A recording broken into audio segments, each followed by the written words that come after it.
crash of 1929 was a stock market crash that resulted in many Americans losing their money through stocks.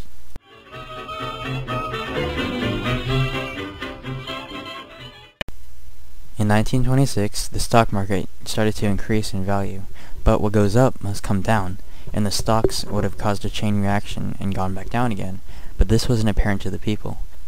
The people thought that stocks would just keep going up and up.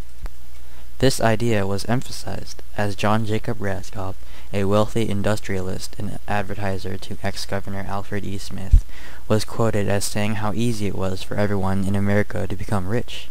According to Raskob, all one had to do was invest in good common stock and watch the value increase.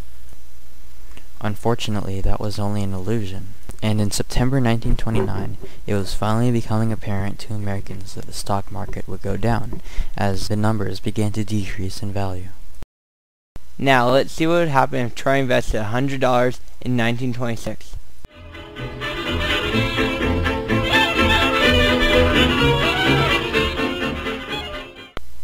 Troy's $100 investment is slowly growing larger.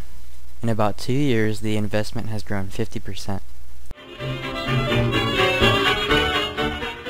In 3 years, the investment has tripled to $300. That day is called Black Tuesday because that's when the stock market crashed. In 2 months, Troy's investment has gone back down to $200. Then Richard Whitney, an exchange vice president, entered the stock market to give it a boost of $20 million in an attempt to stabilize everything. But his attempt only worked temporarily, and after a week the stock market continued to decline.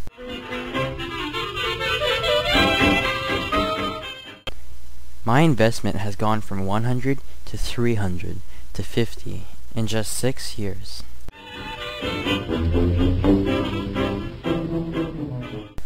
For the small investor who had all his money tied up in stock, it became necessary to sell fast before the prices dropped lower. Since many people were in this situation, orders to sell flooded the market until the ticker tape could not keep pace with the exchange transactions. In 1929, over 1 billion shares were traded, but the rest had to deal with the consequences. This created a depression lasting until 1938, which completely changed how Americans lived. This large chain reaction caused many people to lose their jobs and become poor. It was hard to find jobs, and it wasn't possible to maintain their crops because of the Dust Bowl.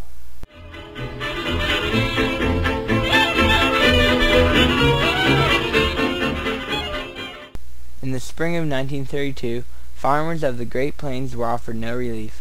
They were hit with intense sun, wind,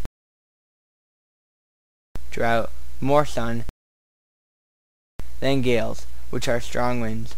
The winds became so strong it started to pick up dust, creating dust clouds, which slowly thickened into dusty black cloud storms. These storms would wipe away crops and blow dirt onto other crops, making it impossible to grow plants. By 1936, the number of dirt storms increased and the temperature broke the thermometer by soaring above 120 degrees. In June 1936, a sharp earthquake shook the land from Kenton to Perryton and from Liberal to Stanford. By the fall of 1936, the rains began to return and the heat wave was broken. 1937 was another year of unprecedented dirt storms. Dust Bowl farmers unwillingly traded farms as earthquakes and floods took over the crops. 1938 was the year of the Snuster. The Snuster was a mixture of dirt and snow reaching blizzard proportions. The storm caused a tremendous amount of damage and suffering. The Dust Bowl covered 300,000 square miles of territory, affecting Kansas, Texas, western Oklahoma, eastern Colorado, and New Mexico. Over 350,000 people fled the Great Plains in the 1930s.